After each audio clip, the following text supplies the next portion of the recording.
আজকে বিকেলে নাস্তার জন্য চিকেন বন বানালাম, খেতে কিন্তু অনেক মজা হয়েছে। এটা অফ ক্যামেরায় আমি আগে থেকেই ইস্ত্রি দিয়ে ভালোভাবে ম্যারিনেট করে আটাগুলো গুলিয়ে রেখেছিলাম। চিকেনটাও জোড়া জোড়া করে ভুনা করে নিয়েছি। তো এখন আমি বানিয়ে নিব, বানানো একদম সহজ। আর প্রতিদিন বিকালবেলা হলে নাস্তার ঝামেলাটা একটু বেশি হয়, মানে প্রত্যেকটা দিন কি নাস্তা বানাবো এটা নিয়ে একটা প্যারেশানির ভিতরে থাকা হয়। তো আজকে মনে করলাম একটু চিকেন বন বানিয়ে ফেলি। এখনকার বাচ্চারা তো ভাজা পোড়া ছাড়া কোনো কথাই নেই। আমরা তো আগে চা বিস্কিট খেয়েই বিকালবেলা নাস্তা হিসেবে সেরে নিতাম, আর এখন হচ্ছে ভাজা পোড়া চা বিস্কিট তো ওদের কাছে ভালোই লাগে না। এই জন্য আমি এক এক করে সবগুলো বন বানিয়ে নিয়েছি।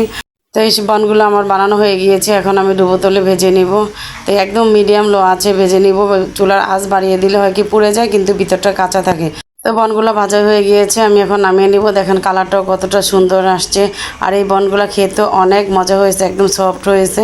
তো আমার বাচ্চারা তো চিকেন বল পেয়ে অনেক খুশি হয়েছে। গরম গরম চিকেন বলটা কিন্তু বিকেলের নাস্তায় সকালের টিফিনে কিন্তু দারুণ লাগে খেতে। তা আমি আপনাদের একটা ভেঙে দেখাচ্ছি, দেখেন কতটা পারফেক্ট হয়েছে, আর খেতে কিন্তু অনেক মজা হয়েছে। তো আমার রেসিপিটা আপনাদের কাছে ভালো লাগলে একটা লাইক কমেন্ট শেয়ার দিয়ে পাশে থাকবেন। আল্লাহ হাফেজ।